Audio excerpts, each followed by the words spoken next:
বৈষম্য বিরোধী ছাত্র আন্দোলন বৃহত্তর শহর পাড়ার উদ্যোগে আজকের মানববন্ধনের আয়োজন করা হয়েছে। সুপ্রিয় উপস্থিতি, আপনারা জানেন সুদীর্ঘ 15 বছর আমরা স্বৈরাচার সরকারের নির্যাতনের শিকার হয়েছিলাম। সারা দেশের মধ্যে জেল জুলুম এবং নির্যাতনের যে স্টিমুলার চালানো হয়েছিল 15 বছর যাবৎ আমরা তা সহ্য করে এসেছিলাম। তার এক ধারাবাহিকতায় আমরা সব সময় রাজপথে সরব ছিলাম। 2024-এর জুলাই আগস্টের গণ অভ্যুত্থানের সূচনা হয়েছিল ছাত্র আন্দোলনের মাধ্যমে।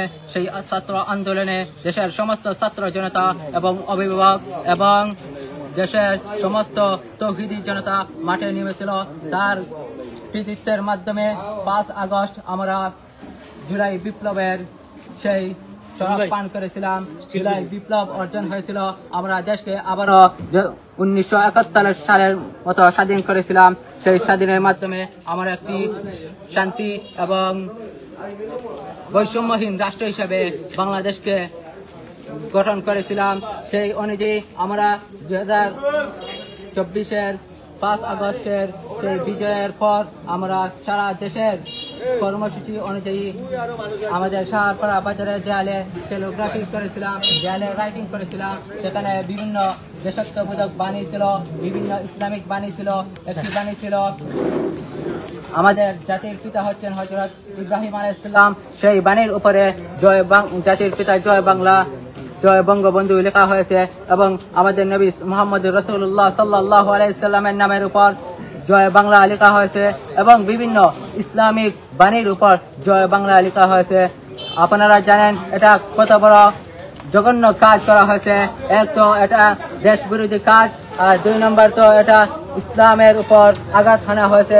আমাদের প্রিয় নবী সাল্লাল্লাহু আলাইহি সাল্লামের নামের উপর জয় বাংলা লেখা কত বড় দুষ্কর কাজ। আমাদের নবীর সাথে বেয়াদবি করার মতো, নবীকে গালি দেওয়ার মতো, নবীর উপর হাত তোলার মতো জঘন্য কাজ করেছে। যদি একটি ইসলামিক রাষ্ট্র হতো তাহলে অবিলম্বে সেই ব্যক্তি হত্যা নিশ্চিত হয়ে যেত। তাই আমি উদারত আহ্বান জানাবো প্রশাসনকে, যেই দুষ্কৃতিকারী, এই গোলাঙ্গার এই কাজ করছে সেই ব্যক্তি যেন দ্রুত আইনের আওতায় আনা হয়। সুষ্ঠু তদন্তের মাধ্যমে অভিযুক্ত ব্যক্তিকে দ্রুত আইনের আওতায় এনে আমরা এর সুনিশ্চিত এবং সুষ্ঠু বিচারের দাবি জানাচ্ছি। এবং উপস্থিত আমাদের নেতৃবৃন্দ, অতিথিবৃন্দ সবাইকে ধন্যবাদ জানিয়ে আমি আমার সংক্ষিপ্ত বক্তব্য এখানেই সমাপ্ত করলাম। নাসরুম মিনাল্লাহি ওয়া ফাতহুন করিব ওয়া বাশশিরিল মুমিনিন।